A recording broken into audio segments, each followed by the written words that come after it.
Hey everyone, welcome back to my YouTube channel Maths Tutorpedia.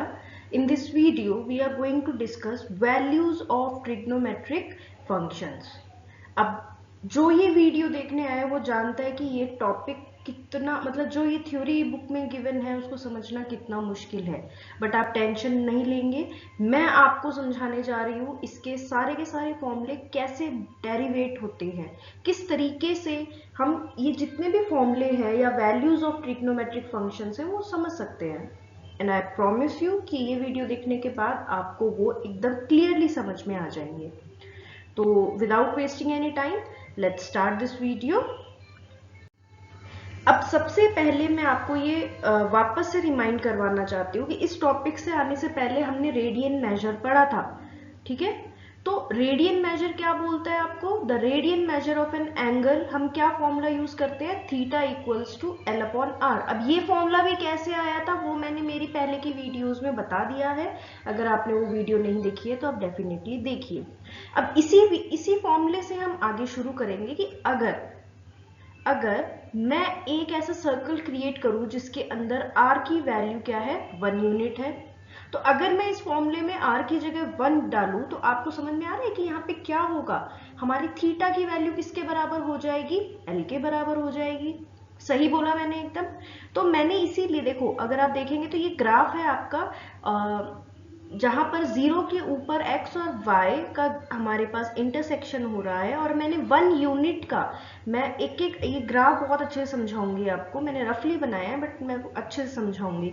मैंने एक circle यहाँ पे प्रिपेयर किया है जो कि कितने यूनिट का है, इसकी रेडियस कितने यूनिट की? 1 यूनिट की मैंने एक सर्कल बनाया है। तो आपको समझ में आ रहा है ओ ए की वैल्यू क्या है? 1 यूनिट। ओ पी की वैल्यू क्या है? 1 यूनिट। सही है। अब इसके बाद हम एक चीज लेट करते हैं कि कोऑर्डिनेट्स ऑफ पी जो है हम लोग लेट कर लेते हैं कि ए और बी है। अब इसका मतलब क्या होता है? अगर किसी के कोऑर्डिनेट्स ए और बी है तो इसका मतलब क्या है कि फ्रॉम द ओरिजिन टू ए, जो ए की वैल्यू है वहां तक का जो आपके पास जो वैल्यू है ना, वो क्या ओ से लेकर एम तक की जो वैल्यू है वो क्या हो जाएगी? ए, क्योंकि ये जो फर्स्ट पोर्शन होता है वो एक्स को बताता है, और ये जो ये जो बी है या दूसरा वाला कोऑर्डिनेट है वो y को इंडिकेट करता है। y को क्या इंडिकेट करता है या x को क्या इंडिकेट करता है? कि ओरिजिन से जो पॉइंट x के ऊपर गिरा हुआ है उसकी डिस्टेंस कितना है, ठीक है। तो इसीलिए ये a हो गया। और pm की वैल्यू जो अगर आप देखेंगे, pm क्या है आपके पास? 0 से p तक की अगर आप वैल्यू देखेंगे तो यही तो आपके पास b है इस केस में, ठीक है। और अगर आप देखेंगे PA एक अर्क है आपके पास, PA क्या है? अर्क है सर्कल की। उसकी वैल्यू, क्योंकि हमने बताया थीटा की वैल्यू हम क्या लेते हैं? लेंथ ऑफ दी जो अर्क होती है। तो अगर थीटा x लिया हुआ है मैंने, तो आपके पास L की वैल्यू भी क्या हो जाएगी? x हो जाएगी। मतलब PA की वैल्यू भी क्या हो जाएगी? x हो जाएगी। अब यहां तक आई होप आपको चीजें समझ में आई होंगी, ठीक है। अब हमारे पास एक फॉर्मूला गिवन है। अब देखो यहाँ पे एक ट्राइंगल क्रिएट हो रहा है OMP, ठीक है। अब हमें ये पता है कि अगर मुझे, देखो आपके पास एक फॉर्मूला आता है बार बार आपकी बुक में कि cos theta x equals to a sin theta equals to b। अब ये कैसे आता है मैं आपको ये बताने जा रही हूँ। अगर मैं आपसे पूछूं कि भाई cos थीटा की वैल्यू, अब थीटा की जगह यहाँ पे क्या लिखा हुआ है हमने x, तो cos x की वैल्यू वैसे जनरली क्या होती है आप मुझे बताइए? b upon h, right. अब ये जो ट्राइंगल है इसका बेस आपको दिख रहा है कि क्या है? मैंने आपको अभी भी समझाया कि a और b क्या इंडिकेट करते हैं। a बताता है कि ओरिजिन से जो x के ऊपर पॉइंट है वो कितना दूर है, तो a की वैल्यू बेस हो गया इस ट्राइंगल का। तो a और हाइपोटेन्यूज, क्योंकि रेडियस के बराबर है, रेडियस हमारी 1 यूनिट है, तो अपॉन में 1। तो cos x की वैल्यू क्या हो गई? a upon 1 is a only. तो cos x की वैल्यू इसीलिए a ली जाती है। समझ में आ गया हमारे पास। अब इसी तरीके से हम साइन की वैल्यू को डेरिवेट करते हैं। साइन एक्स, साइन का फॉर्मूला होता है परपेंडिकुलर अपॉन एच। परपेंडिकुलर इस केस में हमारे लिए जो पीएम है वही है, और पीएम की वैल्यू कैसे निकलेगी कि ये ओरिजिन से वाई एक्सिस के ऊपर कितना पॉइंट है वो है बी हमारे पास। तो बी अपॉन हाइपोटेन्यूज तो बनी है, तो इसीलिए साइन एक्स की वैल्यू जो है वो हमारे लिए बी हुआ है, ठीक है।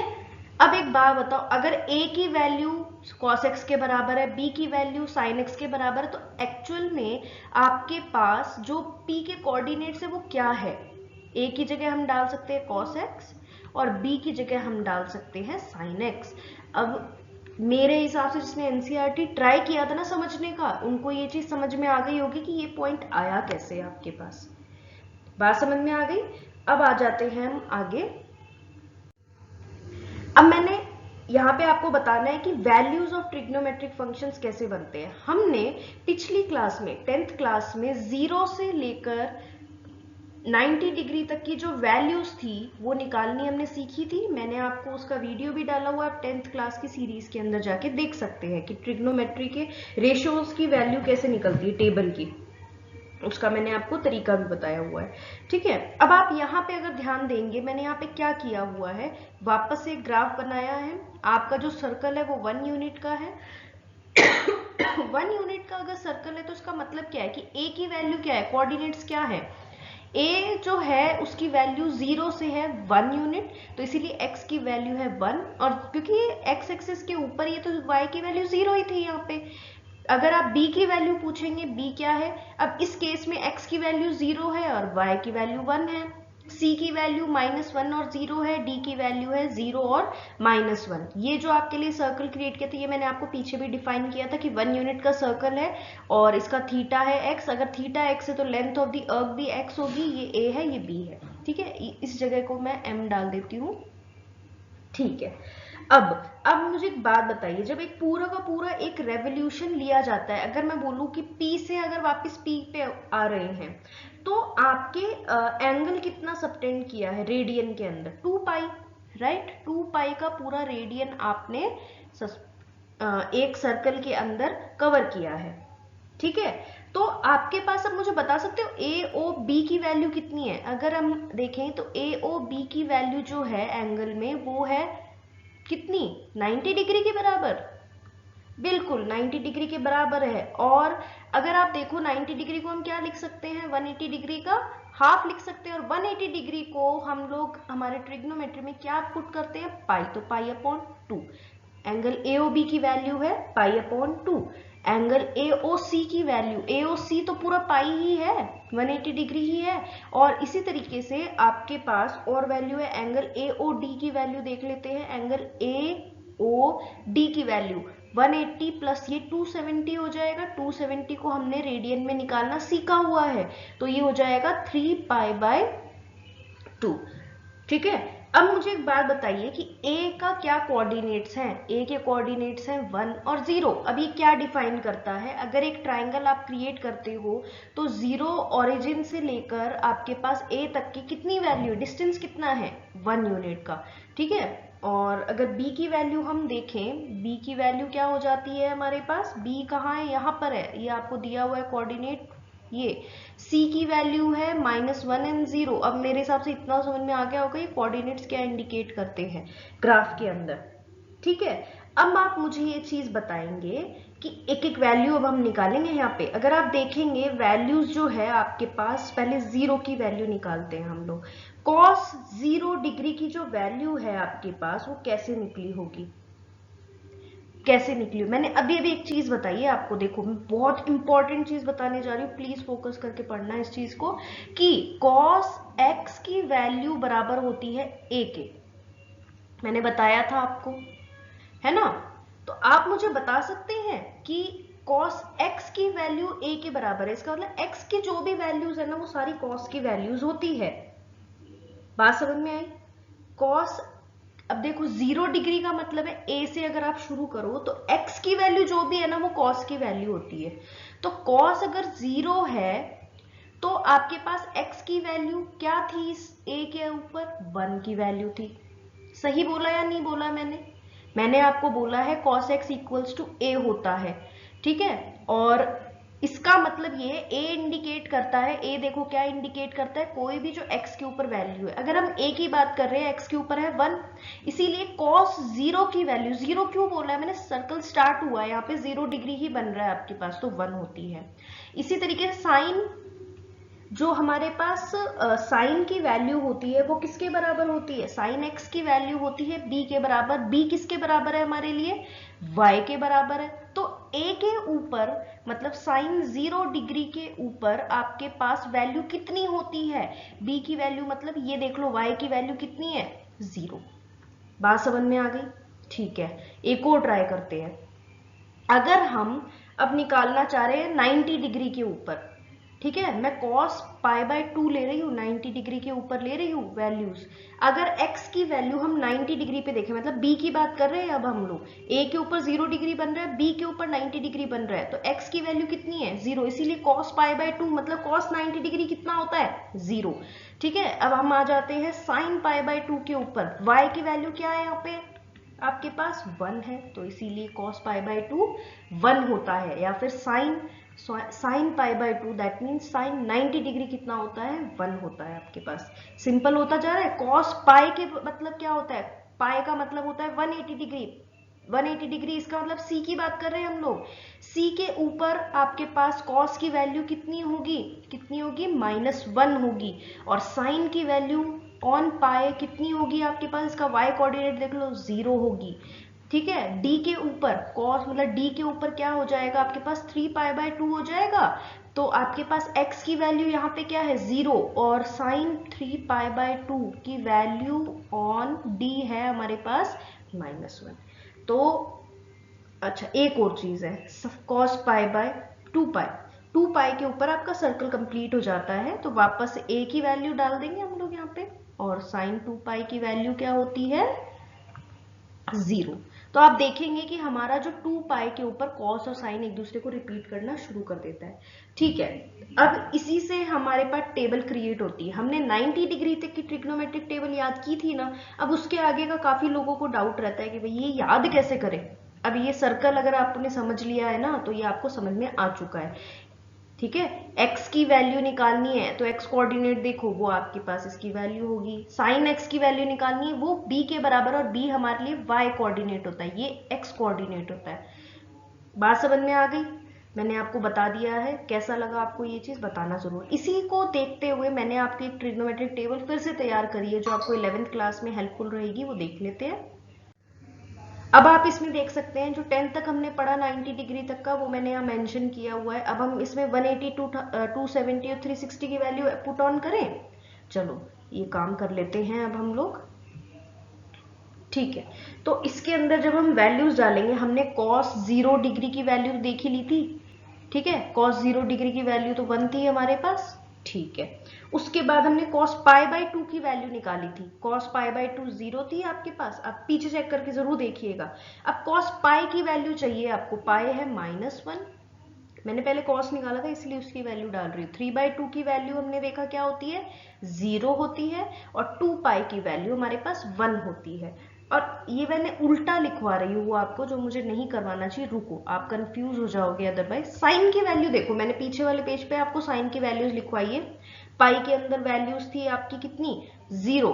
ठीक है, उसके बाद आपके पास 270 के ऊपर वैल्यू थी -1, और 360 पे थी 0। अब हमने क्या सीखा है 10th में, कि साइन की वैल्यूज को उल्टा कर दो। सही बोला ना मैंने? तो 0 मैं मतलब ये जो 360 की वैल्यू वो यहाँ डाल रही हूँ आपके लिए। ठीक है, वो मैं यहाँ पे डाल रही हूँ। अरे यहाँ 0 नहीं आएगा आपके पास। चलो आप ये चीज रहने दो, ये आप कंफ्यूज हो जाओगे। आप वही वाली पीछे वाली वैल्यूज चेक करना, आपको पता लगेगा कि 180 के ऊपर आपके पास cos की वैल्यू क्या होती है, -1, और 270 पे 0, और ये होती है 1। ठीक है, 1 होती है। अब हमें पता है 10 की वैल्यू क्या होती है, साइन अपॉन कॉस होती है। साइन अपॉन कॉस अगर आप करोगे 0 अपॉन में कोई भी चीज जो हो जाएगी यहाँ पे नॉट डिफाइन, तो ऑलरेडी है आपके पास 0 हो जाएगी, राइट। ये 0 हो गई, ये नॉट डिफाइन, क्योंकि अगर आपके पास 0 आ रहा है किसी भी चीज के नीचे, ये कैसे गायब हो गया भाई, ये 1 है आपके पास यहाँ वैल्यू। ठीक है, और इसको अगर आप और करोगे तो 0 ही आएगा आपके पास वैल्यू। कॉट की वैल्यू होती है 10 के अपोजिट होती है, राइट। तो ये तो हो जाएगा नॉट डिफाइन आपके पास, ये हो जाएगा आपके पास 0, और ये भी हो जाएगा नॉट डिफाइन। और sec की वैल्यू जो होती है -1 नॉट डिफाइंड, और मतलब sec की वैल्यू क्या होती है हमारे पास 1/cos होती है, बस ये वाली वैल्यूज करते जाओ आप। 1/10 होती है, 10 होता है sin/cos होता है, sin/cos होता है, और ये होता है 1/sin। मैं उसी की वैल्यूज डाल के इसकी वैल्यूज पुट कर रही हूँ। ये हो जाएगा नॉट डिफाइन, क्योंकि 1/sin करना है ना, नॉट डिफाइन हो जाएगा, 0 नीचे आएगा, ये भी नॉट डिफाइन। इसी के साथ ही ट्रिग्नोमेट्रिक फंक्शन की जो ये 180 से 360 डिग्री तक की जो वैल्यूज कैसे आती है वो मैंने आपको बताया अभी। अब आगे चेक करते हैं कि हमें आगे क्या गिवन है। अब we see that on completing one revolution from point P, we again return to the same point P. अभी मैंने आपको बताया था कि जो साइन और कॉस होते हैं, चलो साइन कॉस की एक बार वैल्यू छोड़ते हैं, कि अगर आपने P से कोई चीज सर्कल में शुरू की थी, वापस इस पे आओगे तो यहाँ से वापस से वैल्यू शुरू होने लग जाएंगी आपकी। सही बोला मैंने? तो we again return to the same point P.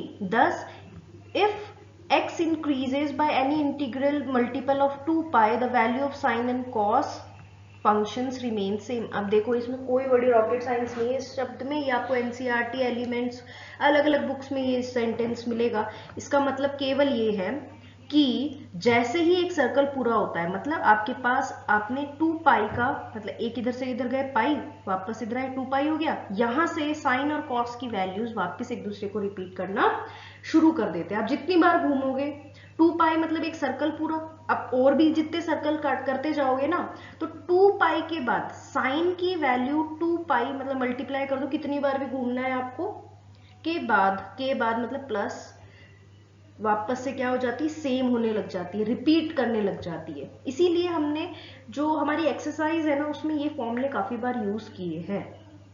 Cos की वैल्यू भी हमारे पास 2 पाई n प्लस एक्स की वैल्यू, मतलब 2 पाई के बाद कॉस की भी वैल्यू वापस से सेम रिपीट होनी शुरू हो जाती है।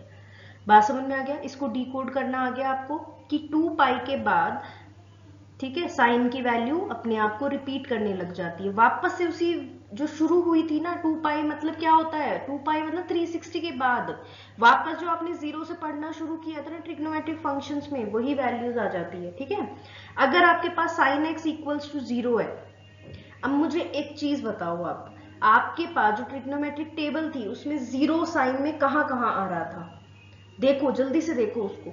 एक तो आ रहा होगा 0 के ऊपर, एक आ रहा होगा पाई के ऊपर, एक आ रहा होगा 2 पाई के ऊपर। इसीलिए 3 चीजें मैंने लिखी है कि साइन एक्स 0 कब कब होता है, जब आपके पास x हो, पाई हो और 2 पाई हो। बात समझ में आ गई? और दूसरी वैल्यू क्या है हमारे पास cos x 0 कब होता है हमारे पास, जब आपके पास 180 पे थे, 270 पे थे, और आगे भी अगर आप करोगे तो वो किस तरीके से होगा वो आपको देखना पड़ेगा। ठीक है, तो अगर आप देखोगे पाई बाय 2 को बार बार रिपीट कर रहा है ना, पाई बाय 2 के ऊपर, इसीलिए हम ये कह सकते हैं कि साइन एक्स की जो वैल्यू है, साइन एक्स की वैल्यू जो होती है हमारे पास, वो किसके बराबर होती है, 0 के। कब? जब x की वैल्यू n पाई होती है। ठीक है, इसलिए ये फॉर्मूला आपने देखा होगा, क्योंकि ये जो होता है साइन जो होता है उसमें 0 कब कब आता है, पाई के मल्टीपल के ऊपर आता है। देखो पाई को 2 से इंटू किया, फिर 3, ऐसे करके चेंज करते गए। कॉस के अंदर 0 कब आता है, पाई बाय 2 के ऑड मल्टीपल्स के ऊपर। पाई बाय 2 तो आ रहा है लेकिन ऑड मल्टीपल्स आ रहे हैं, देखो 3 के बाद 5। इसीलिए हम लोग यहाँ क्या लिखते हैं, कॉस x इक्वल्स टू 0, लेकिन x equals to 2n plus 1। अब पहली चीज तो इसको डिफाइन करती हूं मैं आपको। 2n क्या होता है, 2n होता है प्राइम नंबर या फिर इवन नंबर। इवन नंबर क्या होते हैं हमारे पास, जो भी 2 के मल्टीपल्स होते हैं। अगर ऑड नंबर करना है, उन कोई भी ऑड नंबर मतलब इवन नंबर में 1 ऐड कर दो, कोई भी इवन नंबर उठाओ आप दिमाग के अंदर, 2 लेके आओ, उसमें 1 ऐड करो 3, तो ऑड नंबर आएगा। इसीलिए हम 2n प्लस 1 ऑड नंबर्स को डिस्क्राइब करते हैं। अब उसमें ऑड नंबर में पाई बाय 2 भी तो चाहिए आपको, तो इसीलिए पाई बाय 2। समझ में आ गया? बहुत इजी है ट्रिग्नोमेट्रिक फंक्शंस, बस इसको डीपली समझना जरूरी है। इसीलिए फॉर्मूले के लिए मैं अलग से लेके क्वेश्चन आंसर्स तो हम करते रहेंगे। अब आगे आते हैं। इसीलिए देखो साइन एक्स की वैल्यू 0 होती है, तो x की वैल्यू होती है n पाई, कहने का मतलब होता है वो पाई के मल्टीपल्स में होता है, और cos x इक्वल्स टू 0, तो x की वैल्यू ऑड मैंने आपको बता ही दिया pi by 2, where n is then any odd integer आएगा यहाँ पे। इसी हिसाब से अगर आप कोसेक की वैल्यू देखोगे, कोसेक क्या होता है 1/sin x, तो उसकी वैल्यू कभी भी n पाई नहीं होगी। रीजन भी साइन की ऑलरेडी हो चुकी है, ठीक है। sec x 1/cos होता है, तो इसकी वैल्यू x की value will not be equal to ये ऑड नंबर जो है हमारे पास pi by 2 10x sin upon cos होती है, इसीलिए ये फॉर्मूले बने हुए हैं आप लोगों के पास। समझ में आई बात? चलो और आगे आते हैं। अब आ जाते हैं हम फंडामेंटल ट्रिग्नोमेट्रिक आइडेंटिटीज कैसे बनाई जाती है इसके अंदर। समझ लो, बस छोटा सा पॉइंट और बाकी है, छोड़ के नहीं जाना, इसको समझ लेना पूरा, आगे कोई दिक्कत नहीं आएगी फिर आप लोगों को। बात समझ में आ रही है?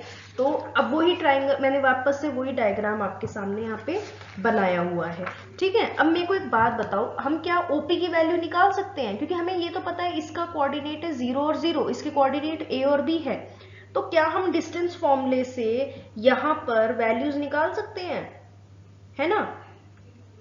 तो चलो ये काम करते हैं हम लोग। हमें ये पता है कि a की वैल्यू cos x होती है, पीछे निकाल दिया भाई, देख लेना एक बार उसको, और b की वैल्यू होती है sin x होती है हमारे पास, ठीक है। Since point p a b जो है उसके कोऑर्डिनेट्स है वो इस सर्कल पे लाई करता है, तो हम एक डिस्टेंस फॉर्मूले से उसकी वैल्यू निकाल के देखते हैं, ठीक है। तो अगर हम डिस्टेंस फॉर्मूले से OP की वैल्यू निकालेंगे, फॉर्मूला क्या होता है याद है ना, x2 माइनस x1 का whole square plus y2 minus में y1 का होल स्क्वायर। OP की वैल्यू ऑलरेडी हमें 1 यूनिट पता है, अंडर रूट x2 हम ले लेते हैं a minus 0 x square plus y2 is b minus 0 square. Root अगर 1 पे लगेगा, 1 के कुछ भी कर लो 1 ही रहता है, ये हो गया a square plus b square.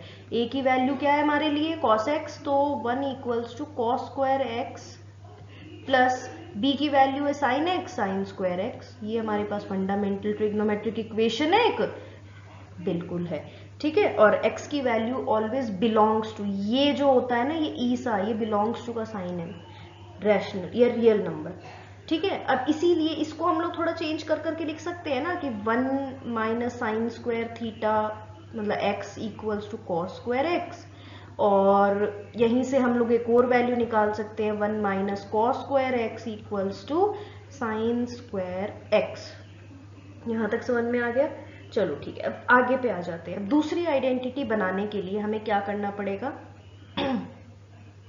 दूसरी आइडेंटिटी में शुरू कर रही हूं। आप जो आपकी नॉर्मल आइडेंटिटी थी ना, क्या sine square x plus cos square x equals to 1, पूरी इक्वेशन को कॉस स्क्वायर एक्स से डिवाइड कर देंगे, divide by cos square x.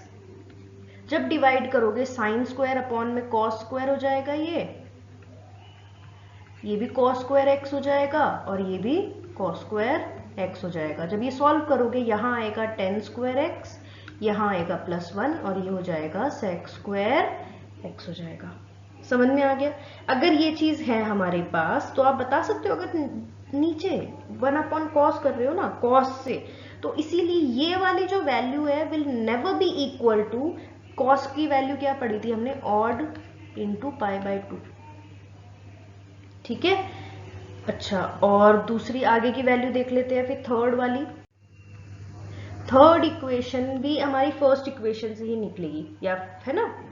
तो फर्स्ट इक्वेशन क्या थी, sine square x plus cos square x equals to 1। यहां हम इसको पूरे इक्वेशन को डिवाइड करेंगे साइन स्क्वायर एक्स से। डिवाइड करके देखो, ये भी sine square x upon cos square sine square x upon sine square x आ गया होगा समझ में। तो 1 प्लस ये कट जाएगा तो कॉट स्क्वायर एक्स हो जाएगा इक्वल्स टू कोसेक स्क्वायर